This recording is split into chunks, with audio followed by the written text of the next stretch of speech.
ആശാൻ കാലത്തിലൂടെ വളർന്നുകൊണ്ടേയിരുന്നൊരു കവിയാണ് എന്ന് നമുക്കൊക്കെ അറിയാം. ആ നിലയിൽ കാലത്തിലൂടെ വളർന്നുകൊണ്ടേയിരിക്കുക എന്നുള്ളത് എല്ലാ എഴുത്തുകാർക്കും എല്ലാ എഴുത്തുകൾക്കും കൈവരുന്ന ഒരു ഗുണമല്ല. അത് താൻ ജീവിക്കുന്ന കാലത്തിന്റെ അതിർത്തികൾക്കുള്ളിൽ അത്രമേൽ ആഴത്തിൽ വേരാഴ്ത്തിക്കൊണ്ട് ആ കാലത്തെ രൂപപ്പെടുത്തിയ എല്ലാത്തരം പ്രവണതകളോടും അതിലെ വൈരുദ്ധ്യങ്ങളോടും മറയില്ലാതെ വിനിമയത്തിൽ ഏർപ്പെടാൻ കഴിഞ്ഞതിൻ്റെ കൂടി ഫലമായിട്ടാണ് വാസ്തവത്തിൽ വലിയ എഴുത്തുകൾ കാലത്തിലൂടെ വളരുന്നത്. അതിനു പകരം ഏത് കാലസന്ദർഭത്തിലെയും ഏതെങ്കിലും ചില വിശേഷ പ്രവണതകളെ, ഏതെങ്കിലും ചില വീക്ഷണഗതികളെ നിങ്ങളുടെ എഴുത്തിന്റെ ആധാര തത്വമാക്കി ഉറപ്പിച്ചു നിർത്തി അതിനെ മുൻനിർത്തി മാത്രം ഒരാൾക്ക് എഴുതാം. ഞാനത് തെറ്റെന്നൊന്നും പറയല്ല. അത്തരം എഴുത്തുകൾ പക്ഷേ കാലത്തിൽ പെട്ടെന്ന് അടഞ്ഞു പോകും. കേസരി ബഷീറിനെ കുറിച്ച് എഴുതുമ്പോൾ എഴുതുന്നൊരു വാക്യം, ബഷീറിനെ വിഴുങ്ങിയ തിമിംഗലത്തിന്റെ വയറ് വളരെ വലുതാണ്. ആശാനെ വിഴുങ്ങിയ തിമിംഗലമായിട്ട് അതിനേക്കാളും ഒക്കെ എത്രയോ വലുതായി. വലിയ എഴുത്തുകൾ എന്ന് പറയുന്നത് വാസ്തവത്തിൽ കാലവൈരുദ്ധ്യങ്ങളെ ആഴത്തിൽ ഉൾക്കൊണ്ട് ആ വൈരുദ്ധ്യങ്ങളെയും അതുളവാക്കുന്ന സംഘർഷങ്ങളെയും തൻ്റെ രചനാജീവിതത്തിന്റെ ആധാരശിലയായി സ്വീകരിച്ച് അതിലെ വൈരുദ്ധ്യങ്ങളിൽ പൊട്ടിപ്പിളർന്നു പോകുന്ന എഴുത്തുകളാണ് വലിയ എഴുത്തുകൾ. അതല്ലാതെ അന്തിമമായ സുനിശ്ചിത തത്വങ്ങൾ മുൻകൂറായി പ്രഖ്യാപിച്ച് ആ സത്യം ഇവിടെ തുടങ്ങി ഇവിടെ അവസാനിക്കുന്നു എന്നെല്ലാം പറയുന്ന എഴുത്തുകളൊന്നും കാലത്തിൽ വളരില്ല. അതൊക്കെ ഒരു കാലത്തിന്റെ സവിശേഷമായ ഒരു സന്ദർഭത്തിൽ വലിയ പ്രോജ്വലമായ പ്രതീതികൾ ഉളവാക്കും എങ്കിലും കാലത്തിന്റെ അടുത്ത ചുവട് അതിനെ വിസ്മൃതിയിലേക്ക് തള്ളി മാറ്റും. ആശാൻ അങ്ങനെ ഒരാളായിരുന്നില്ല. എഴുതിപ്പെട്ടിരുന്ന കാലത്ത് ആശാൻ താരതമ്യേന അത്രയൊന്നും വാഴ്ത്തപ്പെട്ട ഒരു കവിയുമായിരുന്നില്ല. വള്ളത്തോൾ ആശാനെ കുറിച്ച് ഒരിക്കൽ എഴുതിയത് പണ്ഡിതർപ്പൻ ധീവരരുടെ കവിയായിരിക്കുന്നത് പോലെ തീയ സമുദായത്തിൽപ്പെട്ട ഒരു കവിയാണ് ആശാൻ എന്നാണ്. അത് ഒരു കുറ്റമായിട്ടൊന്നും ഞാൻ പറയല്ല. കാലത്ത് കവിത ഇങ്ങനെ വിവിധ സമുദായങ്ങളുടെ ഉള്ളിലാണ് പറക്കുന്നതും ജീവിക്കുന്നതും എന്ന് ആളുകൾ പൊതുവെ കരുതിയിരുന്നു. ആശാന് വൃത്തശുദ്ധിയോടെ എഴുതാൻ അറിഞ്ഞുകൂടാ എന്ന കാലത്തെ പണ്ഡിത നിരൂപകന്മാർ ധാരാളമായിട്ട് പറഞ്ഞിട്ടുണ്ട്. ആശാന്റെ കവിതകളിൽ നിരന്തരമായി ആവർത്തിച്ചു വരുന്ന നിരർത്ഥക ശബ്ദങ്ങൾ, ആക്ഷേപകങ്ങൾ, ഇതൊക്കെ ആശാന്റെ പദസ്വാധീന കുറവിന്റെ അടയാളങ്ങളാണ് എന്നും ചിലരൊക്കെ അക്കാലത്ത് വാദിച്ചു പോന്നിട്ടുണ്ട്. അങ്ങനെ രചനാദോഷവും ഭാഷാശുദ്ധിയില്ലായ്മയും അല്ലെങ്കിൽ ലീലാകവിത്തെ കുറിച്ച് വള്ളത്തോളും പിന്നീട് കുട്ടികൃഷ്ണമാരായാലും ഒക്കെ പറഞ്ഞതുപോലെ പ്രമേയപരമായ ഭദ്രതയില്ലായ്മയും അടക്കം എത്രയോ കാര്യങ്ങൾ ആശാൻ ജീവിച്ച കാലത്തും തൊട്ടു പിന്നാലെയും ആശാന്റെ കവിതയെ കുറിച്ച് ഉന്നയിക്കപ്പെട്ടിട്ടുണ്ട്. ആശാന്റെ കവിതയെ കുറിച്ച് ഓർക്കുന്നു വേണമെങ്കിൽ ഒരു ശ്ലോകം കൂടി ഓർക്കാവുന്നതാണ്. ആശാൻ ആശയഗംഭീരൻ, വള്ളത്തോൾ ശബ്ദസുന്ദരൻ, ഉള്ളൂർ ഉജ്ജ്വല ശബ്ദാഖ്യൻ, KC മൂന്നും തികഞ്ഞവൻ എന്നാണ്. KC ഈ ശ്ലോകത്തിൽ മാത്രമേ ഉള്ളൂ. ബാക്കി എവിടെയും KCയെ നിങ്ങൾക്ക് അങ്ങനെ കണ്ടുകിട്ടാൻ പറ്റില്ല. ബാലഗംഭീരക്കാർ പറയുന്നു ആശാൻ ജീവിച്ചിരുന്ന കാലത്ത് ആശാനേക്കാൾ വലിയ കവിയായി വാഴ്ത്തപ്പെട്ട ഒരാളായിരുന്നു സർദാർ KM പണിക്കർ, സാഹിത്യ അക്കാദമിയുടെ അധ്യക്ഷനൊക്കെ. ഇന്ന് അങ്ങനെ ഒരാളാണ് എന്ന ഓർമ്മയിലല്ലാതെ ഇതൊന്നും തുടരുന്നില്ല. അതുകൊണ്ട് ആശാൻ കാലത്തിലൂടെ വലിയ തോതിൽ വളർന്നു. കഴിഞ്ഞ ഒരു 1.5 നൂറ്റാണ്ടിനിടയിൽ അല്ലെങ്കിൽ ഒരു 1.25 നൂറ്റാണ്ടിനിടയിൽ മലയാളത്തിലുണ്ടായ സാഹിത്യ വിമർശനപരമോ സംസ്കാര വിശകലനപരമോ ആയ എല്ലാ സമീപനങ്ങളും ആശാനെ ഉരച്ചു നോക്കിയിട്ടുണ്ട്. അത് സാമൂഹ്യശാസ്ത്ര വിമർശനമാകാം, ശൈലീ പഠനമാകാം, മനഃശാസ്ത്രമാകാം, നരവംശ പഠനമാകാം, അല്ലെങ്കിൽ ലക്കാനിയൻ മനോവിജ്ഞാനത്തിന്റെ പുതിയ പ്രകാരങ്ങളാകാം. ഏതു വഴിയും ആശാനിൽ ചെല്ലുന്നുണ്ട്. അവരെല്ലാം ആശാനെ വിശദീകരിക്കുന്നുണ്ട്. അതിനുശേഷവും ആശാൻ ബാക്കിയുമുണ്ട്. ഇത് പ്രധാനപ്പെട്ട കാര്യമാണ്. അതായത് വലിയ കവിതയുടെ ഒരു ലക്ഷണം പണ്ട് വിജയമാഷ് പറയും, അത് കവിഞ്ഞു പോകും എന്ന്. അത് നിങ്ങളുടെ വ്യാഖ്യാനത്തിനകത്തും കുറച്ചുണ്ടാവും, പക്ഷേ വ്യാഖ്യാനത്തിനപ്പുറത്തേക്കും അത് കവിഞ്ഞു പോകും. ഈ കവിഞ്ഞു പോകലാണ് ഒരുപക്ഷെ എഴുത്തുകളെ വലിയ എഴുത്തുകളാക്കുന്നത്. ഈ കവിഞ്ഞു പോകൽ കലയിൽ എങ്ങനെ സംഭവിക്കുന്നു, കവിതയിൽ എങ്ങനെ സംഭവിക്കുന്നു എന്നാലോചിച്ചാൽ അത് വാസ്തവത്തിൽ അതിഭൗതികമേ അല്ല, മറിച്ച് ചരിത്രപരമാണ്. ചരിത്രപരം എന്ന് പറയുമ്പോൾ ഓർക്കേണ്ട കാര്യം, ചരിത്രത്തെ കുറിച്ച് നാം പാഠപുസ്തകങ്ങളിൽ നിന്ന് സമാഹരിച്ചു വെച്ചിട്ടുള്ള ഏതെങ്കിലും ചില ധാരണകളെ സാഹിത്യകൃതികൾ, കലാവസ്തുക്കൾ പ്രമേയപരമായി ആവിഷ്കരിക്കുന്നു എന്നതല്ല കവിതയുടെ, കലയുടെ ചരിത്രപരത. മറിച്ചൊരു കാലത്തെ രൂപപ്പെടുത്തുന്ന തെളിഞ്ഞതും തെളിയാത്തതുമായ ബലങ്ങളെയും അവ തമ്മിലുള്ള ഇണക്കങ്ങളെയും അവയ്ക്കിടയിൽ അഗാധമായ വൈരുദ്ധ്യങ്ങളെയും ഏറ്റുവാങ്ങിക്കൊണ്ട് ഒരു പടക്കളം പോലെ സ്വയം നിലകൊള്ളാനും തന്നെ തന്നെ തിരുത്തുന്ന ബലങ്ങളെ തൻ്റെ കവിതയ്ക്കുള്ളിൽ തന്നെ സന്നിവേശിപ്പിക്കാനും അങ്ങനെ തൻ്റെ തന്നെ എതിരാളിയായി തന്നെ പ്രതിഷ്ഠിക്കാനും ഒക്കെ കവിതയിലെ, വലിയ കവിതയിലെ, വലിയ എഴുത്തിലെ കർത്താക്കൾക്ക് കഴിയും. അവര് സത്യം പറയുന്നു എന്ന് പറയുന്നതിനെ അവരുടെ എഴുത്ത് തിരുത്തിക്കളയും. കാലത്തിൽ വേരാഴ്ത്താനുള്ള ഒരു ചരിത്രത്തിന്റെ വൈരുദ്ധ്യാത്മകതയിൽ ആഴത്തിൽ കടന്നു നിൽക്കാനുള്ള എഴുത്തിന്റെ ശേഷിയാണ്. എഴുത്തിനെ കുറിച്ച് നമ്മുടെ കാലത്തെ ഏറ്റവും വലിയ സാഹിത്യ ചിന്തകനായിട്ടുള്ള റാൻസിയെ പറയുന്ന ഒരു വാക്യം ദ ലിവിങ് ഡയലക്റ്റിക് എന്നാണ്. ലിറ്ററേറിറ്റി, സാഹിതീയത. എന്താണ് സാഹിതീയത? ജീവിക്കുന്ന വൈരുദ്ധ്യാത്മകതയാണ്. ജീവിക്കുന്ന വൈരുദ്ധ്യാത്മകതയാണ്. വൈരുദ്ധ്യങ്ങളെല്ലാം ചേറ്റിക്കൊഴിച്ച് സാമൂഹ്യശാസ്ത്ര കൃതികൾ നൽകുന്നത് പോലെ, തത്വശാസ്ത്ര കൃതികൾ നൽകുന്നത് പോലെ സുനിശ്ചിതമായ അന്തിമ ഉത്തരങ്ങളിലേക്ക് നമ്മെ കൊണ്ടുപോകുന്ന ഒരു സാമഗ്രിയുടെ പേരേ അല്ല കല എന്നത്. അതല്ല ദ ലിവിങ് ഡയലക്റ്റിക്. അതൊന്ന് ചലനാത്മകവും ജൈവികവുമാണ്. രണ്ട്, അത് വൈരുദ്ധ്യ നിർഭരമാണ്. ഈ വൈരുദ്ധ്യ നിർഭരത ആശാൻ എഴുത്തിൽ വേണ്ടത്ര ഉള്ളത് കൊണ്ടാണ് ആശാൻ പിന്നെയും പിന്നെയും വായിക്കപ്പെടുകയും പിന്നെയും പിന്നെയും വ്യാഖ്യാനിക്കപ്പെടുകയും ആ വ്യാഖ്യാനങ്ങൾക്കെല്ലാം ശേഷവും ആശാൻ തുടരുകയും ചെയ്യുന്നത്. ഇത് ആശാന്റെ ജീവിതം പലതായിരുന്നു എന്ന് നാം ഇന്ന് തിരിഞ്ഞു നോക്കിയാൽ മനസ്സിലാവും. ഒരു പ്രകാരത്തിൽ ജീവിച്ച ഒരാളല്ല. ആശാനെ കവി എന്ന നിലയിലാണ് നാം ഇപ്പോൾ ഓർക്കുന്നതെങ്കിലും ആശാന്റെ ജീവിത വൃത്തികളിലെ ഒരു ഘടകമായിരുന്നു കവിത. അത് നമുക്കിപ്പോൾ അറിയാം. ആശാൻ പത്രാധിപരായിരുന്നു, വിവേകോദയത്തിന്റെ പത്രാധിപരായിരുന്നു. ആശാൻ സാമൂഹ്യ സംഘടനാ പ്രവർത്തകനായിരുന്നു, SNDP യോഗത്തിന്റെ ആദ്യത്തെ സെക്രട്ടറി ആയിരുന്നു. ആശാൻ സന്യാസിയായിരുന്നു. നാരായണഗുരുവിന് ശേഷം ഗുരുപാരമ്പര്യത്തിലെ അടുത്ത സന്യാസിയായി പലരും കരുതിയതും ചിന്നസ്വാമി എന്ന് വിളിച്ചതും ആശാനെയാണ്. ആശാൻ ഒട്ട് കമ്പനി മാനേജരായിരുന്നു. കാൽപ്പനിക കവിയായിരിക്കെ ഒട്ട് കമ്പനി മാനേജരായ ലോകത്തെ ഒരേ ഒരാൾ ആശാനായിരുന്നു.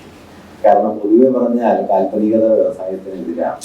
പക്ഷെ ആശാൻ അപ്പുറത്ത് കാൽപ്പനിക കവിത എഴുതുകയും ഇപ്പുറത്ത് ഒട്ട് കമ്പനി നടത്തുകയും രണ്ടിലും ഒരു പ്രയാസവും കൂടാതെ ജീവിക്കുകയും ചെയ്ത ഒരാളാണ്. ആശാൻ നിയമസഭാംഗമായിരുന്നു. അങ്ങനെ ഏതെല്ലാം പ്രവൃത്തികളിൽ ആശാൻ മതചിന്തകനായിരുന്നു. മതപരിവർത്തന രസവാദമടക്കം അക്കാലത്തെ പ്രധാനപ്പെട്ട മതചിന്തനങ്ങളിൽ ആശാൻ ഇടപെടുന്നുണ്ട്. ഇങ്ങനെ നോക്കിയാൽ ആശാൻ പല ദിശകളിലേക്ക് തുറന്നു കിടക്കുന്ന ഒരു സ്ഥാനമാണ്. ഒരു വഴിയിലേക്ക് പല ദിശകളിലേക്ക് അത് തുറന്നു കിടക്കുന്നു. ഈ ദിശകളൊക്കെ തമ്മിൽ പൊരുത്തമൊന്നും ചോദിച്ചാൽ അങ്ങനെ പൊരുത്തമൊന്നും ഉണ്ടാവണമെന്നില്ല. എല്ലാം തമ്മിൽ പൂരിപ്പിക്കുന്നൊന്നുമില്ല. ആശാനെ തന്നെ സൂക്ഷിച്ചു നോക്കിയാൽ എത്രയെങ്കിലും വൈരുദ്ധ്യങ്ങൾ ആശാന്റെ വ്യക്തി ജീവിതം മുതൽ കാവ്യജീവിതം വരെയുള്ള പല സ്ഥാനങ്ങളിലും കാണാം. ഇപ്പൊ ചിന്നസ്വാമി ആയിരിക്കുന്ന കാലത്താണ് ആശാൻ അധ്യാപക പ്രവൃത്തിയിൽ ഏർപ്പെടുകയും ഭാനുമതിയമ്മയെ കാണുകയും അദ്ദേഹം സന്യാസം അവസാനിപ്പിച്ച് അദ്ദേഹം ഗാർഹസ്ഥ്യത്തിലേക്ക് നീങ്ങാൻ തീരുമാനിക്കുകയും ഗുരുവ ചരിഷ്യാമി ശിവം ഗൃഹവ്രതം എന്നൊരു ശ്ലോകം എഴുതി ഗുരുവിന് സമർപ്പിക്കുകയും ഗുരു ഗാർഹസ്ഥ്യത്തിന് അനുവാദം നൽകുകയും ചെയ്തു. അതിൽ ചിന്നസ്വാമിയായിരുന്നു. ആശാൻ കാൽപ്പനിക കവിയാണ് എങ്കിൽ നേരത്തെ സൂചിപ്പിച്ചതുപോലെ ആശാന്റെ ഭാഷയിൽ കാൽപ്പനിക അംശങ്ങൾ താരതമ്യേന വളരെ കുറവാണ്. കാൽപ്പനികതയുടെ ഭാഷാ സ്വഭാവത്തെ കുറിച്ച് വേഴ്സ്വർത്തും മറ്റും പറഞ്ഞ നിരീക്ഷണങ്ങൾ നിത്യജീവിത ഭാഷയിൽ സാധാരണ മനുഷ്യർ ഉപയോഗിക്കുന്ന രീതിയിൽ കവിത എഴുതണം എന്ന വേഴ്സ്വർത്തിന്റെ പ്രാമാണികമായ തത്വം ഒരു കാലത്തും ആശാന്റെ കവിതയിൽ നിങ്ങൾക്ക് കാണാൻ പറ്റില്ല. ആശാന്റെ കവിത അങ്ങനെയൊന്നുമല്ല എന്ന് ഉദാഹരണം പറയുന്നതില്ലല്ലോ. ആശാന്റെ വൃത്തങ്ങൾ ശാർദൂല വിക്രീഡിതമോ മന്ദാക്രാന്തയോ നിയോഗിനിയോ പോലെ ആശാൻ വലിയ തോതിൽ സ്വീകരിച്ച വൃത്തങ്ങളൊന്നും കാൽപ്പനികതയുടെ ഒരു ധാരയിൽ നിന്നുണ്ടായതല്ല. കാൽപ്പനികതയുടെ ധാരയിൽ മലയാളത്തിൽ കാവ്യ ഭാഷാ രൂപം വികസിച്ചു വരുന്നത് ചങ്ങമ്പുഴയിലാണ്. അപ്പൊ ഇങ്ങനെ ഭാഷയിൽ ആശാൻ വലിയ ഒരു നിയോ ക്ലാസിക്കൽ ബലം സൂക്ഷിച്ചിരുന്നു. എന്നാൽ അതേ ആശാൻ മലയാളത്തിലെ ക്ലാസിക്കൽ കാൽപ്പനികതയുടെ പ്രധാന പ്രതിനിധിയായിട്ട് മാറുകയും ചെയ്തു. ആശാൻ സ്ത്രീ വിമോചനത്തിന്റെ വലിയ ഗായകനായി നാം ഇന്ന് കാണുന്നുണ്ട്. ചിന്താവിഷ്ടയായ സീതാറിന്റെ മുഖ്യസ്ഥാനത്താണ്.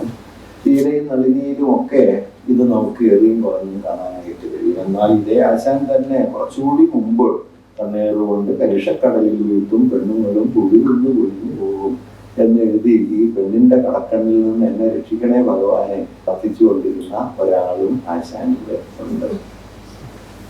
ആശാൻ ബുദ്ധമതത്തെ ഹൃദയം കൊണ്ട് സ്വീകരിച്ച ഒരാളാണ്. ചണ്ടാലഭിക്ഷിക്ക് ബുദ്ധനെ കുറിച്ച് തന്നെ പറയുന്നു. ബുദ്ധനെ കുറിച്ച് പറയുന്നില്ലെങ്കിലും വാസ്തവത്തിൽ നളിനി മുതല് ബുദ്ധനൊരു അന്തര്യാമിയായ പ്രവാഹം പോലെ, ഒരു രഹസ്യ നദി പോലെ ആശാന്റെ ഭാവുകത്വത്തിന്റെ അടിപ്പടവിലുണ്ട്. ആശാന്റെ ഭാവുകത്വത്തെ രൂപപ്പെടുത്തിയ ഒരു പുരുഷ സങ്കല്പത്തിൽ വാസ്തവത്തിൽ ബൗദ്ധമായ ഒരു ഒരു ശമം ഉണ്ട്. ആ ശമത്തിലാണ് ആശാന്റെ ഒരു പ്രേരണ എന്ന് പറഞ്ഞാൽ തെറ്റാവില്ല. പക്ഷേ ആശാൻ ബുദ്ധമതത്തിലേക്ക് മാറണം എന്ന നിലയ്ക്ക് കേരളത്തിൽ ഉയർന്നു വന്ന വാദഗതികളെ മിതവാദി കൃഷ്ണവക്കീലും സി വി കുഞ്ഞിരാമനും അടക്കമുള്ള ആളുകൾ ഉയർത്തിക്കൊണ്ടുവന്ന വാദഗതികളെ വലിയ തോതിൽ എതിർക്കുകയും മതപരിവർത്തന രസവാദം എന്നൊരു പുസ്തകം തന്നെ ആശാൻ അതിനെതിരെ എഴുതുകയും ചെയ്തു. അങ്ങനെ അകമേ ബുദ്ധനായി ജീവിച്ച് പുറമേ ബുദ്ധമതത്തെ ആശാൻ എതിർത്തുകൊണ്ടിരിക്കുന്നു. ഇങ്ങനെയുള്ള എത്രയെങ്കിലും വൈരുദ്ധ്യങ്ങൾ ആശാൻ സ്നേഹഗായകനാണ് എന്നത് വളരെ പ്രസിദ്ധമായൊരു നിരീക്ഷണമാണ്. പക്ഷെ ആശാന്റെ സ്നേഹം സാമാന്യ സ്നേഹമല്ല എന്ന് ആശാൻ തന്നെ പറയുകയും ചെയ്യുന്നുണ്ട്. അതുകൊണ്ടാണ് ലീലയ്ക്ക് എഴുതിയ ആമുഖത്തില് നളിനി കാവ്യത്തിലെ സ്നേഹം ലൗകിക ദൃഷ്ടിയ അത്ര സാധുവല്ല എന്ന് തോന്നിയത് കൊണ്ടാണ് ഞാൻ ഇത് എഴുതുന്നത് എന്നാണ്. അത് അതിലിംഗമായി എന്ന് നമുക്കറിയാം. ലൗകിക ദൃഷ്ടിയ വളരെ സാധുവായ ഒരു സ്നേഹമാണല്ലോ ലീലയിലെ. അപ്പോ ആശാനിൽ ഇത്തരം ധാരാളം വൈരുദ്ധ്യങ്ങളുണ്ട്. ഈ വൈരുദ്ധ്യങ്ങളിൽ നിന്നും കണ്ട് നമ്മൾ പേടിക്കേണ്ടെന്നാണ് ഞാൻ ഈ പറഞ്ഞതിൻ്റെ അർത്ഥം. ആളുകളുടെ വലിയ പ്രശ്നം എന്താണെന്ന് വെച്ച് കഴിഞ്ഞാൽ വൈരുദ്ധ്യങ്ങൾ എന്തോ കുറ്റകൃത്യമാണെന്നാണ്. ഒട്ടുമേയല്ല കേട്ടോ, വൈരുദ്ധ്യങ്ങളാണ് യാഥാർത്ഥ്യത്തിന്റെ അടിസ്ഥാന സ്വഭാവം. വൈരുദ്ധ്യങ്ങൾ ഒരു തകരാറല്ല. നിങ്ങളിൽ വൈരുദ്ധ്യങ്ങൾ ഇല്ല എന്നതാണ് വാസ്തവത്തിൽ ഒരു തകരാറ് എന്ന് കുറെ കഴിയുമ്പോൾ മനസ്സിലാക്കും. നിങ്ങൾക്ക് വൈരുദ്ധ്യങ്ങളില്ലാത്ത ഒരു കാലസന്ദർഭത്തെയും കാണാൻ പറ്റില്ല. അതിൽ നിന്ന് നിങ്ങൾ ചേറ്റിക്കുഴിച്ചെടുക്കുന്ന ചില തത്വങ്ങളാണ് നിങ്ങൾ കവിതയിൽ പറയുന്നതെങ്കിൽ കവിതയിൽ വൈരുദ്ധ്യം ഉണ്ടാവില്ല.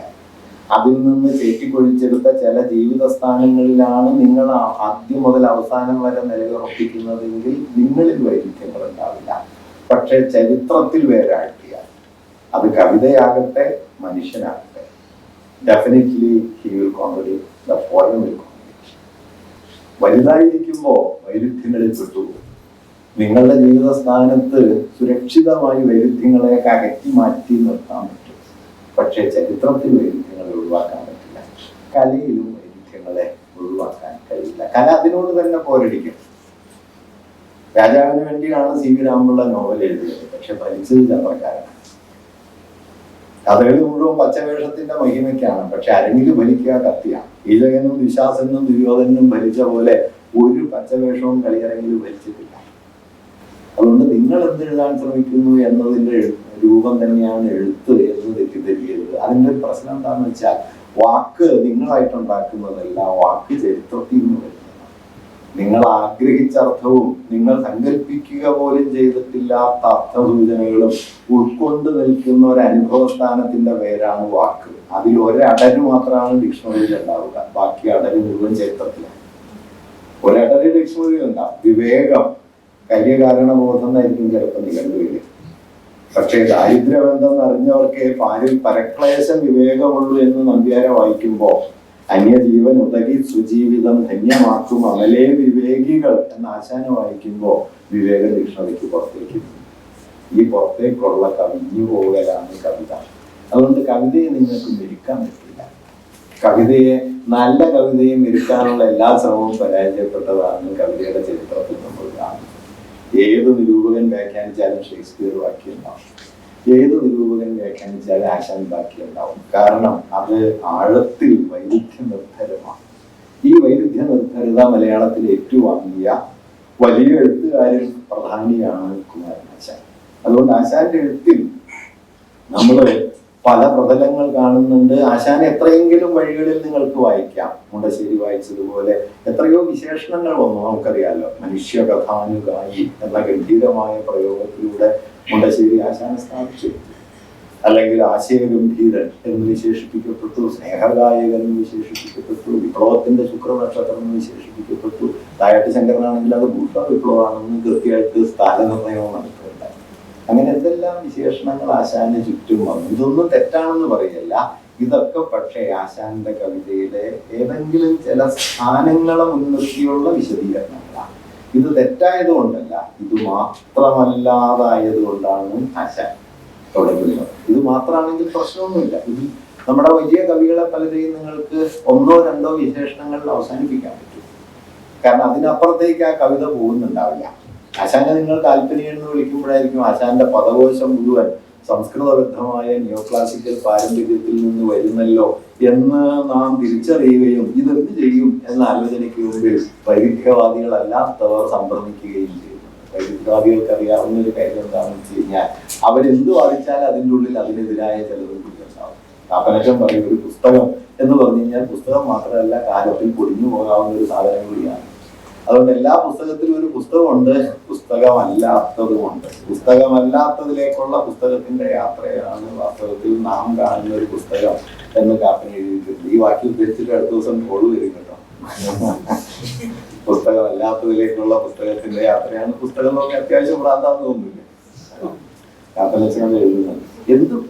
അതുകൊണ്ട് യാഥാർത്ഥ്യത്തിൽ നിലീനമായ ഒന്നാണ് വൈരുദ്ധ്യം.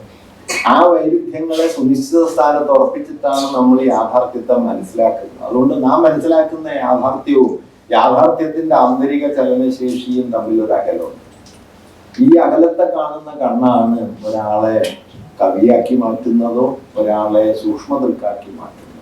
ആശാൻ ആ സൂക്ഷ്മ ദൃഷ്ടിയുടെ വലിയ ലോകങ്ങളിൽ ജീവിച്ച ഒരാളാണ്. അതുകൊണ്ട് ആശാന്റെ കവിതയെ എങ്ങനെ കാണണം എന്ന് ചോദിച്ചാൽ അതിനൊറ്റ ഉത്തരവൊന്നുമില്ല.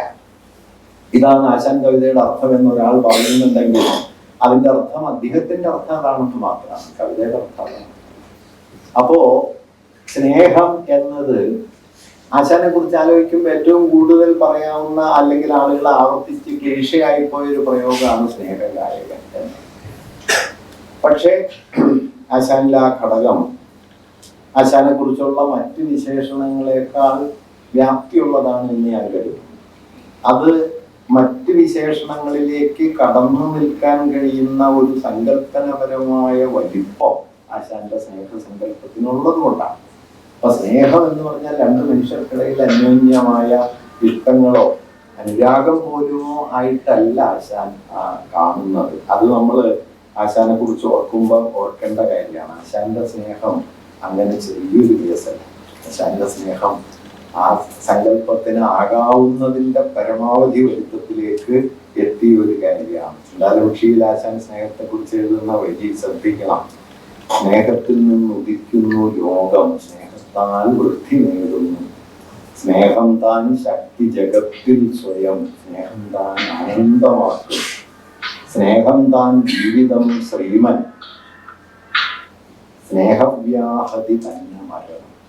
സ്നേഹം താൻ ജീവിതം, സ്നേഹവ്യാഹതി തന്നെ മരണം. സ്നേഹം നരകത്തിൻ ദ്വീപിൽ സ്വർഗഗേഹം പണിയും പടുത്വം. ഇങ്ങനെ സ്നേഹം എന്നതിന് രണ്ട് മനുഷ്യർക്കിടയിലെ ഏതോ തരത്തിലുള്ള ഒരു ആഭിമുഖ്യങ്ങൾ എന്നതിൽ നിന്ന് ഈ ലോകം തുറക്കുന്നത്, ലോകം വളരുന്നത്, ലോകത്തിന്റെ പരമശക്തി ആയി നിലകൊള്ളുന്നത്, നരകത്തിന്റെ ദ്വീപിൽ നരകദ്വീപത്തിൽ സ്വർഗം പണിയുന്ന മഹിമയാണ്. ഇങ്ങനെ സ്നേഹം എന്നതിനെ ആശാൻ ഞാൻ ഒറ്റ വാക്യത്തിൽ പറയാം, വ്യക്തിപരമായ പരസ്പരാഭിമുഖ്യങ്ങൾ എന്നതിൽ നിന്ന് സാമൂഹികവും പ്രാപഞ്ചികവുമായ അതിവിപുലമായ ഒരു മൂല്യത്തിലേക്ക്, ഒരു പേഴ്സണൽ റിലേഷൻ എന്നതിൽ നിന്ന് ഒരു സോഷ്യോ പൊളിറ്റിക്കൽ കാറ്റഗറി എന്നതിലേക്ക് സ്നേഹത്തെ ആശാൻ മാറ്റിയിട്ടുണ്ട്. ഈ വ്യാപ്തിയാണ് ആശാന്റെ കവിതയിലെ സ്നേഹത്തിന്റെ വലിപ്പത്തിന് കാരണം.